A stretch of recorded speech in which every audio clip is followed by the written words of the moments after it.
ओम शांति। आज हम जानेंगे शिव और शंकर में अंतर। शिव परमात्मा है और शंकर देवता है।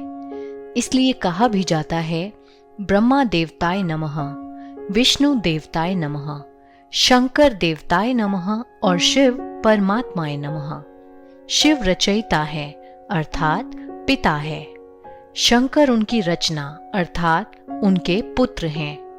दोनों का नाम अलग है, दोनों के स्वरूप अलग हैं। एक का नाम है शिव और दूसरे का नाम है शंकर। एक का स्वरूप है आकारी, दूसरे का स्वरूप है ज्योतिपुंज अर्थात निराकारी, जिसे मंदिरों में शिवलिंग के रूप में दिखाया जाता है। परमात्मा शिव का खुद का कोई शरीर नहीं है, वो ज्योति बिंदु है। शंकर का आकारी शरीर होता है। शिव का अर्थ ही है कल्याणकारी, जिसे प्यार से हम भोलेनाथ भी कहते हैं।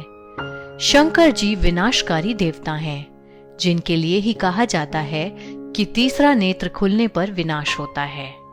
उनकी पोजीशन बिल्कुल एक डिफेंस मिनिस्टर की तरह है। जब तक डिफेंस मिनिस्टर को प्राइम मिनिस्टर या प्रेसिडेंट का ऑर्डर नहीं मिलता, तब तक वो अपनी मर्जी से एक्शन नहीं ले सकता। ठीक उसी प्रकार शंकर जी के ऊपर भी कोई और है जिन्होंने शंकर जी को ये विनाश का महान कार्य सौंपा है। तो एक भोलेनाथ अथवा कल्याणकारी है और दूसरा विनाशकारी है, और यह दोनों ही कार्य एक दूसरे के बिल्कुल विपरीत हैं। जब कोई मंत्र देता है तो ओम नमः शिवाय कहते हैं, कभी भी ओम नमः शंकराय नहीं कहते। उसी प्रकार शिवरात्रि कहते हैं, कभी भी शंकर रात्रि नहीं कहते। शंकर जी को कैलाश पर्वत पर हमेशा ध्यान मुद्रा में दिखाते हैं। यदि वे खुद ही भगवान हैं, तो वो किसका ध्यान करते हैं? शंकर जी को एक गृहस्थी के रूप में दिखाया जाता है और पूरा परिवार मिलकर के शिवलिंग की उपासना करते दिखाए जाते हैं, अर्थात सारा परिवार मिलकर परमात्मा शिव को ही याद करते हैं। इसके अलावा सभी देवी देवताओं का जन्म दिखाया गया है, जबकि ब्रह्मा, विष्णु और शंकर की उत्पत्ति दिखाते हैं प्रकाश से। तो क्या है ये प्रकाश? प्रकाश अर्थात परमपिता परमात्मा शिव।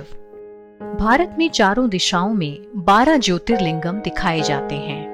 उत्तर में अमरनाथ, दक्षिण में रामेश्वरम, पूर्व में काशी विश्वनाथ और पश्चिम में सोमनाथ।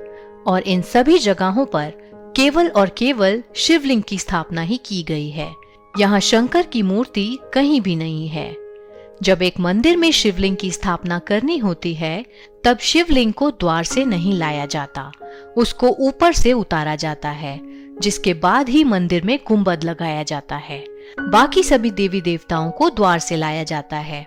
ये इसी बात का प्रतीक है कि परमात्मा शिव ऊपर परम धाम से ही इस धरती पर आते हैं, और इसी कारण से उन्हें स्वयंभू भी कहा जाता है। स्वयंभू अर्थात जो स्वयं ही भू पर पधारे। इसी बात का एक और उदाहरण लेते हैं। आपने मंदिरों में देखा होगा कि सभी देवी देवताओं का आसन ऊंचा लगाया जाता है, जबकि शिवलिंग को भूतल पर स्थापित किया जाता है, जिसका मतलब ये है कि शिव बाबा धरा पर आकर के ऊंचे से ऊंचे देवी देवताओं की रचना करते हैं, उनका महत्व बढ़ा करके खुद को छुपा लेते हैं।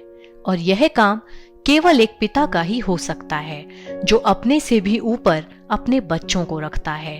इतना निरंकारी केवल और केवल एक शिव परमात्मा ही हो सकता है। आशा करते हैं आपको शिव और शंकर का अंतर बखूबी समझ में आया होगा। कल हम आपसे फिर मिलेंगे एक नए टॉपिक के साथ। तब तक के लिए जुड़े रहें हमारे साथ और शिव बाबा को याद करते रहें। ओम शांति।